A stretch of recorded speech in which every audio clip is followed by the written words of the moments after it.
Welcome back.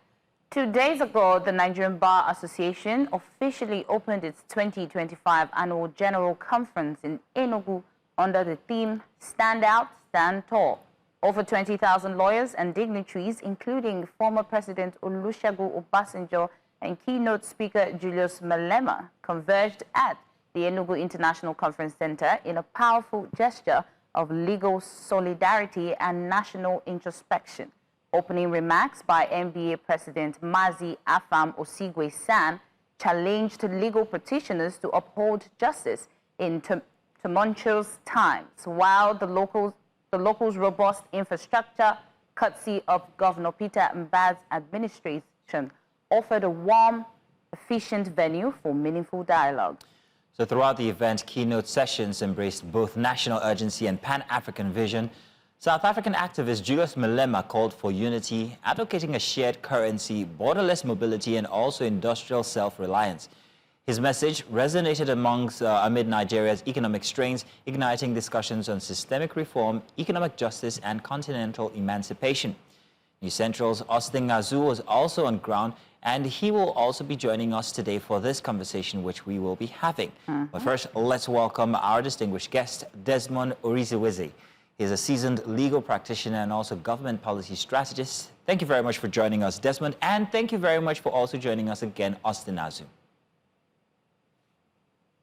So Desmond, I'm going to be starting with you. First off, let's ask what the significance of the conference that was held only last week was, and then we'll carry on from there, Desmond. Okay, yes. So the Nigerian Bar Association's General Conference is a well sought after conference. It's one which not just every lawyer look up to every year annually. Then the whole society look up to the conference, what is going to come out from the conference. So it's very strategic. So governments, individuals, and society at large, they look up to it. So, and what happened at the last NBA Annual General Conference is a masterpiece. So we're able to get several speakers from diverse settings, those within and outside the country, and they've been able to do justice to the various topics which they were assigned to do. So I think most reviews after the NBA conference was quite positive, and I think the takeaways from that conference will really help us in charting a new course nationally. Okay. So that course you're talking about is being championed by advocacy, is being championed by looking at the economy from the legal aspect. But how exactly is this going to happen? What mechanism is going to be put in place after this conference? Okay, so just like during the conference,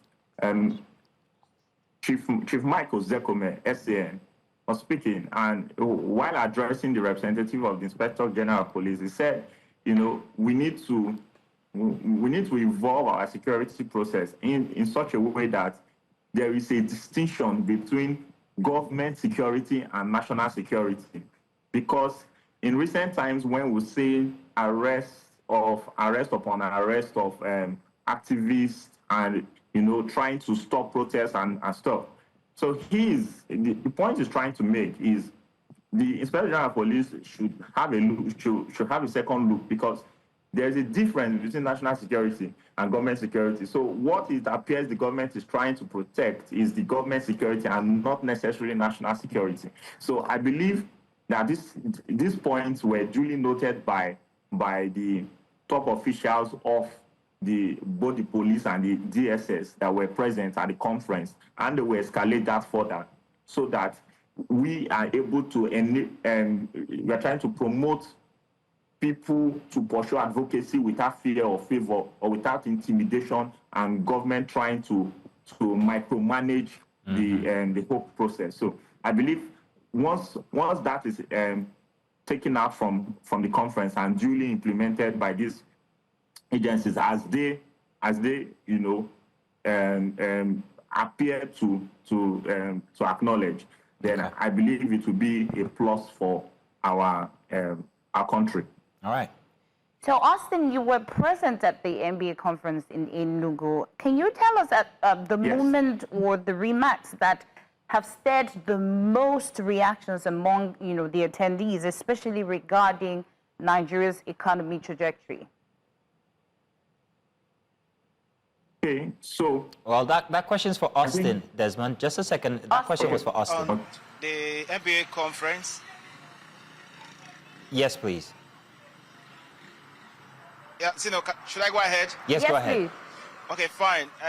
The NBA conference is a legal pilgrimage for all lawyers across the country and beyond. And on the opening ceremony, it was like a carnival and it was like a reunion. And however, when the Sultan of Sokoto mounted the stage, he spoke on a wide range of issues relating what is affecting us as a country and what lawyers need to do to make them stand out and stand tall.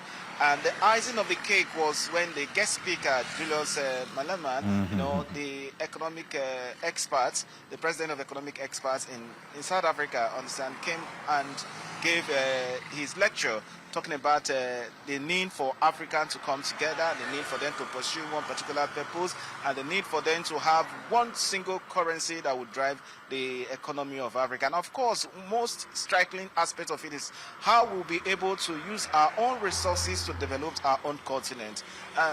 In short, it was like something of reminder of what some of our founding fathers fought for, talking about independence. He actually paid more tribute to Nigeria government for what they did for South Africa in 1975, 1970, 90, before 1980, during the, their trying times and so on and so forth. It was a reminder that, yes, Nigeria have been playing a big brother role to Africa countries, and which most of the Africa countries are not taking for granted. And however, it's equally a reminder for us as Nigerians, for us to look back and look forward to see how possible we can improve our own economy, because from what the conference seeks to address during their breakout sessions, during their plenary, they talked about the economy as well. How best Nigerians can advance, particularly how best our leaders can advance our economy to better the lucks of all Nigerians. You quite agree with me that Nigerians, at this point in time, are, living from hand to mouth in terms of the struggling and the challenges with, confronting every Nigeria. And the poverty rate has increased, and a lot of hunger, pervasive hunger in the land. So these are the issues that we actually discussed by lawyers at their plenary session that needed to be, looked into by the relevant authorities to advance our economy. And beyond that as well, what actually played out is like there was a lot of economic activities in Enugu during the long stay of during the long week of the event. Over 20,000 lawyers coming to a city. In short, one would actually describe it to be, a heavy gathering of great minds coming together, and that will then, in one way or the other, shake the foundation of the state. Getting accommodation was quite a Herculean task, and because most of the accommodations in Enugu, we are fully booked. And not only that, because of transportation too, it created a lot of economic activity. It boosted the economic activity of Enugu. What about the food vendors, and what about others who actually came to do one or two businesses? So it was something that one will look forward to. Any state will look forward to host them, because in that large numbers, there's a lot of economic activities booming during their stay. All right. Desmond, I'm going to come back to you now. I'm very interested in the choice of Julius Malema as a guest speaker. Yeah. I'm wondering exactly why he was a choice for the role of guest speaker. More than that, I also wanted to note most of what he was talking about at the conference. He talked about a united Africa. He talked about a common currency. He talked about emancipating Africa. But we've heard this before, and we've seen the international response to what we got when it was Gaddafi. So what do you think this call might bring? What kind of attention do you think this kind of a call might bring from somebody the sort of Julius Malema? Desmond, that's for you. Yes. Can you hear me? Yes, we can. Okay, fantastic. So the choice of Julius Malema, I think that's up to the conference planning committee, but I think it's a very strategic one being that he's a very notable international figure in rights and political activism. And what he brought to the NBA conference is very instructive. Now, we Africans must begin to look internally if we must grow. The issue of single currency and more for Africans to do business with each other and form better alliances to improve the standing of the African continent in the global stage cannot be overemphasized. So beyond just the advocacy and the activism which he portrays as a person, in his country, but he has continued to highlight the unity. And one of the major challenges we face in Africa is we do business with every other person aside ourselves, and that is why we are where we are, as a continent. So we prefer to trade with the West, we prefer to trade with the Asian continent and every other place, but rather than ourselves. If you look at the visa issues we have, sometimes it's more difficult to travel within Africa than to travel to many places outside of the African continent. Just to get visa to a country in Africa, it can take you, it's between 6 months, 1 year just to get visa. So how can we integrate? How can we build better bond? And I think that's been the highlight of his message. We have the African, the African Free Trade Agreement. But you see, Desmond, yeah. The reason why I asked that question is because while Malema was speaking, actually, they sounded like it was a replay of a tape. And it was a Gaddafi tape because Gaddafi asked for the very same thing. But that didn't work well, especially from the outside community. Now, what can we, as Nigerians, as other African countries, do to make sure that it's not a retell of the story from what we saw in Libya? War crimes aside, we've seen the reaction from the international community. You get visa restrictions, you get these little reforms that work against that dream, that collective dream. So was there any talk on what must be done before we can have this shared dream at the NBA conference? Okay, I think to implement what he has said, because what he has said is not new, just like you highlighted. But to bring that to action, it is still within the remit of African heads of states, because they are the high-level officials to implement this.